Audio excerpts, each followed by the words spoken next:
నమస్తే రమగారు. నమస్తే జయ. రమగారు, పేదరికంలో ఉండటం, కష్టాలు రావటం, అవమానాలు ఎదుర్కోవడం, డబ్బు లేకపోవడం, ఇలా రకరకాల సమస్యల్లో ఉండేవారు. ఇంట్లో దీపారాధన, నిత్య దీపారాధన చేస్తూనో, లేదో ఆలయ దర్శనాలు చేసుకుంటేనో, భగవంతుని నమ్ముకుంటేనో కష్టాలు తొలగిపోతాయా? అది అంటే దీన్ని ప్యారలర్‌గా, ఈక్వల్‌గా చూడాలా? దానికి అసలు ఏం చేయాలి?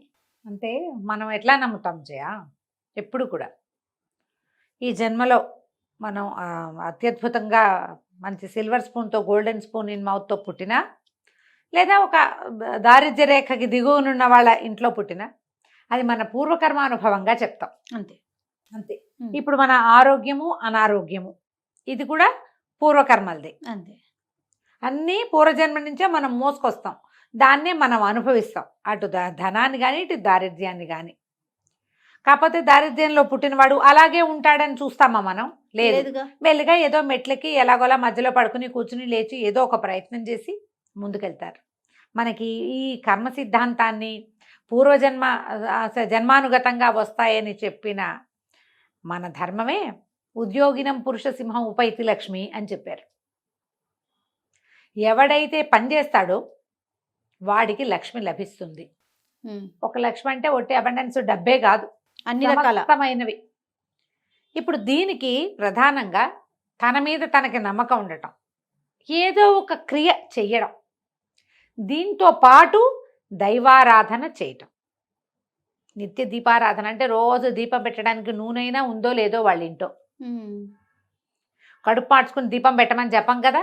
నువ్వు కూర వండుకోవడం మానే ఆ నూనెతో దీపం పెట్టు అని చెప్పారా ఎవరైనా? ఆ దండం పెట్టు నాయన, కనీసము దీపం పెట్టకపోతే మానే ఆ దీపం నూనెతో వంట వండుకో. ఓ చొక్కుంటే చారెడ్ నూనె ఉంటే వంట చేసుకుని తిను, దండం పెట్టు దేవుడికి. ఈ నిత్య దీపారాధన అనేది దీపారాధనకి కలిగినంత ఉంటే చెయ్యి. నీ శక్తికి అనుసరించి ఏదైనా సరే. మీరు ప్రతిసారి దేవతార్చన పూజా విధానం చేసేటప్పుడు, సత్యనారాయణ వ్రతం చేసేటప్పుడు, వరలక్ష్మి వ్రతం చేసేటప్పుడు యావత్ శక్తి ధ్యాన ఆవాహనాది షోడశోపచార పూజ కరిష్యే అని ఉంటుంది. సంకల్పంలోనే యావత్ శక్తి అనేది ఒక నియమం. నువ్వు నెయ్యి కొనగలిగే సత్తా ఉండి కూడా నువ్వు పత్తి గింజల నూనెతో చేసావనుకో, అది పనికిరాదు. పొదుపు చేయొద్దు. నీ శక్తిని అనుసరించి నువ్వు మంచి నెయ్యి కొనగలవు, మంచి నాణ్యమైన నువ్వుల నూనె కొనగలవు, దాంతో చెయ్యి. నువ్వు నూనె లేదు, నెయ్యి లేదు, నీకు నీళ్ళకు కూడా గతి లేదు, దండం పెట్టు. మన శక్తిని బట్టి మనం చూసే ముందు మన ఆరాధనా క్రమాలన్నీ చూస్తూనే ఉంటాం. ఆవిడెవరో సత్తుపిండి తెచ్చుకుంది పుట్టింటి నుంచి, సత్తుపిండితోటి బియ్యం కొడుగులు చేసి దీపారాధన చేసి దండం పెట్టుకుంది. వాళ్ళు ఎవరో సత్యనారాయణ వ్రతం దీంట్లో నది ఒడ్డును చేసుకుంటుంటే, పేదవాళ్ళు చేసుకుంటున్నారు ఎవరో నది ఒడ్డున చిన్నగా చేస్తున్నారు. అలంకారాలు లేవు, పువ్వులు లేవు, పూసలు లేవు. అక్కడే వీళ్ళు కూడా నోవు నోచుకోవడానికి ఏం కావాలమ్మా? లోపల ఒకటి ఉండాలి, అంతే. స్థిర చిత్తం, ఫోకస్ ఉండాలి. ఈ రెండు ఉంటే మీరు ఏదైనా చేయొచ్చు. ఇప్పుడు మనం ఎన్ని లక్ష రూపాయలు పెట్టి పువ్వులు పెట్టి అలంకారం చేసినా చేసుకోవచ్చు. 10 రూపాయల పువ్వులతోటి కూడా చేసుకోవచ్చు. ఏమీ లేవు, వాకిట్లో ఓ తులసి చెట్టు, ఒక మందార పువ్వు చెట్టు ఉంటే ఒక్క మందార పువ్వు, ఒక తులసి రెమ్మ పెట్టినా సరిపోతుంది.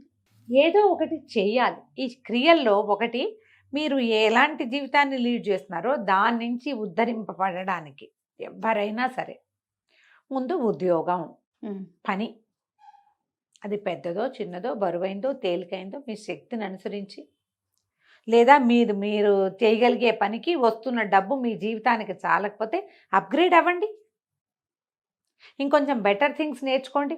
ఇది ఎవరికైనా చెప్పాలా జయ? అసలు నాకు తెలియక అడుగుతా. అంతే కదా, చెప్పవలసిందా? ఇది ఏదో చిన్న జీతం వస్తుంది, డిగ్రీ చదివావు 15,000 వస్తుంది, 12,000 వస్తుంది, చాలటం లేదు. గ్రాడ్యుయేషన్ పోస్ట్ గ్రాడ్యుయేషన్ చేయి, ఏదైనా కొత్త కోర్సులు చేయి. ఖర్చు ఆదాయం పెంచుకునే మార్గాలు చూడు, ఖర్చు అంతే ఉంచుకోవాలి. జనరల్గా పీపుల్ ఎట్లా ఉంటారంటే జయ, మానవుల మనస్తత్వాలే అట్లా ఉంటాయి. మనకి ఆదాయం పెరంగానే ఖర్చు పెంచేస్తాం మనం. అవును, ఎప్పుడు ఇలాగే ఉంటుంది. ఆదాయం ఇక్కడ ఉంటుంది, ఖర్చు ఇక్కడ ఉంటుంది. ఈ ఆదాయం పెరిగిన పాత ఖర్చు విధానాన్ని కొంతకాలం పాటు మీరు కంటిన్యూ చేయగలిగితే అప్పుడు మీకు డబ్బు కనపడుతుంది. అవును. ఈ పోసేసే విధానం ఉంటుంది కదా, ఆదాయం పెరగానే ఖర్చులు, లేదా పెరగబోయే ఆదాయానికి ముందే ఖర్చులు సిద్ధం చేసుకోవటం. ఈ రోజున ట్రెండ్ మాత్రం అదే ఉంది జయ. నేను ఎంతమందితో మాట్లాడతాను, ఎవరితో మాట్లాడినా రూపాయల జీతం వస్తే ఏం చేయాలి అనేది 30,000 అప్పుడే ఆలోచిస్తూ ఉంటారు. ఎంతసేపు కళ్ళు పైనే ఉంటాయి. అదే క్రియ చేయటానికి పైకి ఉండవు, ఖర్చు చేయడానికి ఉంటాయి. మైండ్ సెట్ మార్చుకోవాలి. పూజ చేయాలి, దీపారాధన చేయాలి, ఏమో నేను వాటిని అంతగా నమ్మట్లేదు. చెయ్యాలి. ఇప్పుడు అదే చేస్తామంటే ఎలా ఎలా కుదిరేది? కుదురుతుంది? ఏదైనా వ్రతం చెప్పండి, ఏదైనా పరిష్కారం చెప్పండి, ఏదైనా పరిహారం చెప్పండి, ఏ దేవుడికి దండం పెట్టాలి, ఏ ప్రార్థన చేసుకోవాలి. మీరు ఏ పొరపాట్లు చేస్తున్నారో అవి మానేయాలి కాదు. జనరల్ గా ఏం చేస్తారంటే చెప్పరు అసలు. అవి చెప్పరు. అవి మేము ఈ పొరపాట్లు ఇది అసలు పొరపాటు అని నమ్మరు కూడా. ఇది కరెక్ట్ రమ్మగారు. నమ్మరు. చేసేది పొరపాటు అనుకోరు. మనం ఎక్కడ పప్పులో కాలేస్తున్నామో తెలియదు మనకి. ఆ తెలియక ఏం చేస్తాము, మనం ఆలోచిస్తున్నది కరెక్ట్ అనుకుంటాం. దీన్ని ఎన్హాన్స్ చేసుకోవడానికి ఎవరిదైనా అడ్వైస్ తీసుకుంటూ ఉంటాం అంతే. మీ రోజువారీ మీ ఆలోచన విధానం ఏమిటి అనేది మీకే కదా తెలిసేది. ఖచ్చితంగా లోపల నుంచి కరెక్షన్స్ చేసుకోండి మొదట. నేను కరెక్టా, ప్రతిసారి అన్ని విషయాల్లో కూడా నేను సరిగ్గా ఉన్నానా అనేది ఒక ప్రశ్న కావాలి మనకి. మనం ఎక్కడ సరిగ్గా లేమో అక్కడ సరి చేసుకుని అప్పుడు నువ్వు దీపారాధన చేయి. దీపారాధనకి ఓపిక లేదు, ధూపం వేయండి, కొంచెం అగరబత్తులు తేలికలో వస్తాయి. ఫుల్ అగరబత్తి వెలిగించలేకపోతే సగం అగరబత్తి వెలిగించి దండం పెట్టుకోండి. శ్రద్ధతోటి దండం పెట్టండి. నా పని నేను చేస్తాను దేవుడా, నువ్వు నాతో ఉండు అంతే.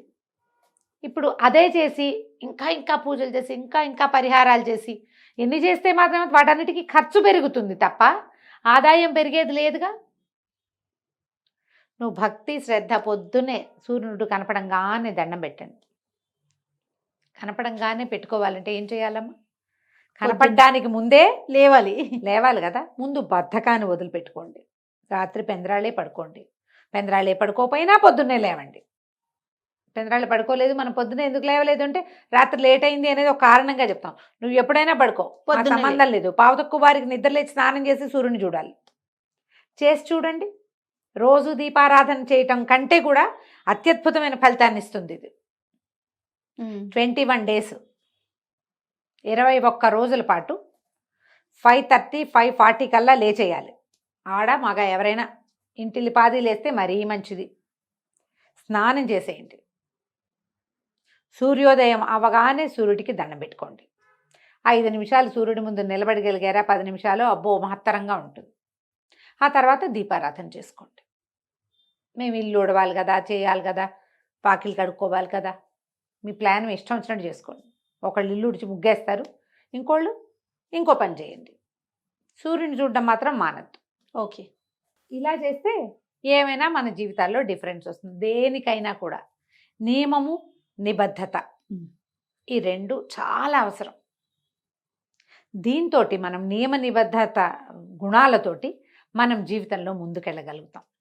నియమం ఉన్నవాడికి ప్రకృతి సహకరిస్తుంది. ప్రకృతి అంటే భగవంతుడు, అంతే కదా. ఆటోమేటిక్గా ముందుకెళ్తాం. దీంతో మీరు నిత్య దీపారాధన చేయండి. శుక్రవారాలు అమ్మవారిని చూడండి, శనివారాలు వెంకటేశ్వర స్వామిని చూడండి, బుధవారం వినాయకుడిని చూడండి, సోమవారం శివాలయానికి వెళ్ళండి, మంగళవారం ఏ జేజి గుడి ఉంటే వెళ్ళండి. ఒక్కొక్క శ్లోకం నేర్చుకోండి, ఒక్కొక్క దైవానికి సంబంధించింది. సూర్యుని చూస్తూ ఆ స్తోత్రం చదువుకోండి. ఖర్చు లేని పని కదా మరి, కదా, అంతే కదా. ఖర్చు లేని దేవతారాధన ఏం చేయాలో ఆలోచించి అది చేయండి. ఆటోమేటిక్గా అన్నీ మన దగ్గర అన్నీ వస్తాయి మన దగ్గరికి. అప్పుడు మీరు శక్తి పెరిగాక ఖర్చు పెట్టి దేవతారాధన చేసుకుందరు కానీ అప్పుడు కూడా చేయొచ్చు. అప్పుడు ఇంకా మీరు పెద్ద పెద్ద దూరాలు ఉన్న ఎక్కడో ఉన్న గుళ్ళకి వెళ్ళి రావచ్చు, ఖర్చు పెట్టుకుని వెళ్ళి రావచ్చు. వేరే క్షేత్రాల దర్శనం చేసుకోవాలంటే ఖర్చే కదా, అవన్నీ పెడుదురు. కానీ ఏదైనా ఒక మంచి మాట మాట్లాడండి, తిరగబడకండి, పోట్లాటలు తగ్గించుకోండి. వీలైనంత ఇతరులకు సహాయం చేయండి. ఫిజికల్గా మామూలు డబ్బులు గిబ్బులు మీరేమి ఇవ్వలేరు, అన్నం పెట్టలేరు, మాట సాయం మంచిగా మాట్లాడండి. అయినా తిన్నావా ఉన్నావా అని పలకరించండి. ఎవడైనా పలకరించగానే మనకు ఒళ్ళు మండిపోతుంది. మేమేం బాగున్నాం మీరు బాగున్నారని రియాక్ట్ కాకండి. సాత్వికత అలవరుచుకోండి, దైవం మీకు సహాయం చేస్తాడు. ఇది ఈజీ మెథడ్. ఎలా మనం జీవితంలో సెటిల్ అవ్వాలంటే ఇలా కూడా అవ్వచ్చు. ఇలా అయిన వాళ్ళు బోల్డ్ మంది ఉన్నారు. తర్వాత ఎక్కిపోతారేమో ఆ తర్వాత, కానీ అది వేరే కథ. ఇప్పుడు ఈ వెళ్ళేటప్పుడు కనుక మీరు ఈ రకమైన జాగ్రత్తల్లోకి కనుక వెళ్ళారంటే చాలా పీస్ఫుల్గా మీరు ఎక్కదలుచుకున్న మెట్లన్నీ మిమ్మల్ని ప్రకృతి ఎక్కించేస్తుంది. రైట్, ట్రై చేసి చూడండి. తప్పకుండా రమ్మగారు. నమస్తే. నమస్తే జీ.